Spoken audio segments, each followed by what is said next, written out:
Last week, Jesus claimed authority over the Torah. They said he spoke with authority. Like he made himself out to be someone greater than Moses. And Moses was the greatest authority in the Old Testament. But Jesus corrected Moses. He said, you heard the commandment this, but what I say is, and he raised the bar. Okay? He speaks with an authority greater than Moses, greater than the Torah.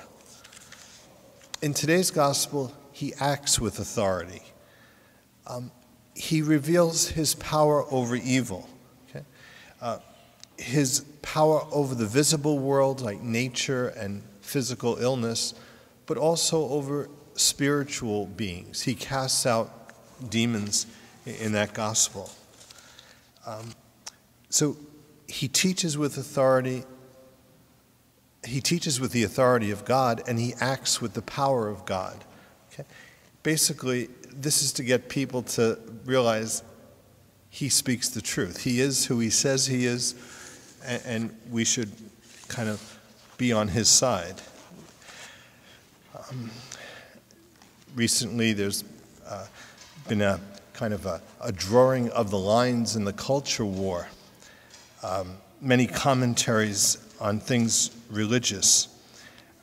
Some wild-eyed things have been said over the last couple of weeks. Last Sunday in the Chicago Sun-Times, Neil Steinberg, no friend of religion, commented on the HHS mandate, requiring the church to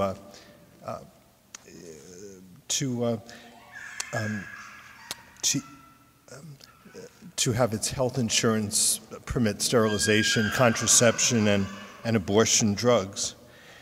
And Neil Steinberg took the occasion to say that this is simply the church imposing her values on others. Okay? That's what Neil Steinberg said.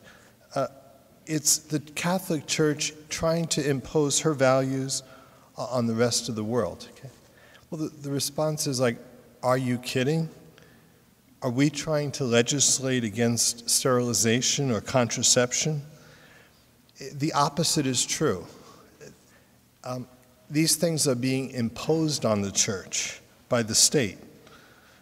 So Mr. Steinberg is just telling that old story that the church wants to tell me how to run my life. The church wants to tell everyone how to run their life, okay?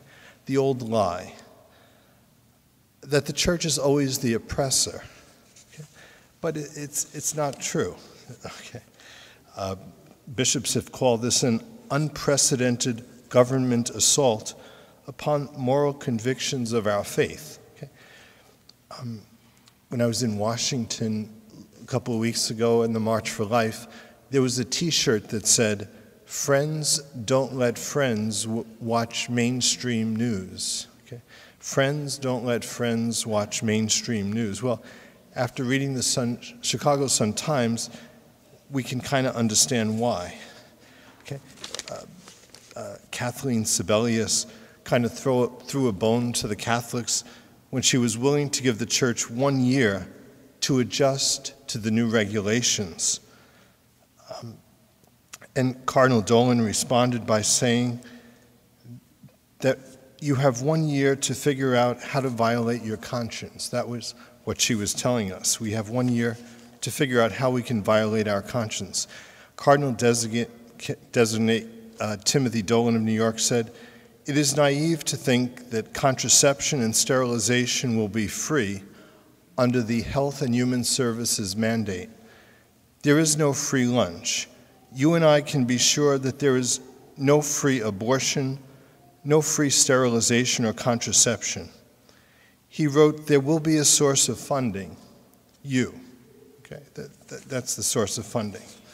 So we say that the culture war has just escalated. Like the lines have been more clearly drawn. Both sides have kind of dug in their heels. And it's kind of, the world has to choose. People have to choose which side they're going to stand on. It's very similar, actually, to what happened 20 years ago when Sinead O'Connor, the Dublin-born rock singer, held up a picture of Pope John Paul II on Saturday Night Live and ripped it up and said, "Fight the real enemy." Okay? Well, there was nothing wrong with her theology, okay? Because God is the real enemy of Satan. The Roman Catholic Church is the real enemy of all the forces of evil. The Pope, the Vicar of Christ, is the enemy of every prophet of Lucifer. Okay? And so I think the Obama administration has recognized who the real enemy is.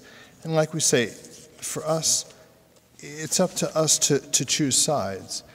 And this is the time to pray that some people have just realized that there is a culture war, that there is a clear battle line, to take a stand on. And so we pray for those who have recognized the war and have to choose sides, that they may choose the side of truth. Okay?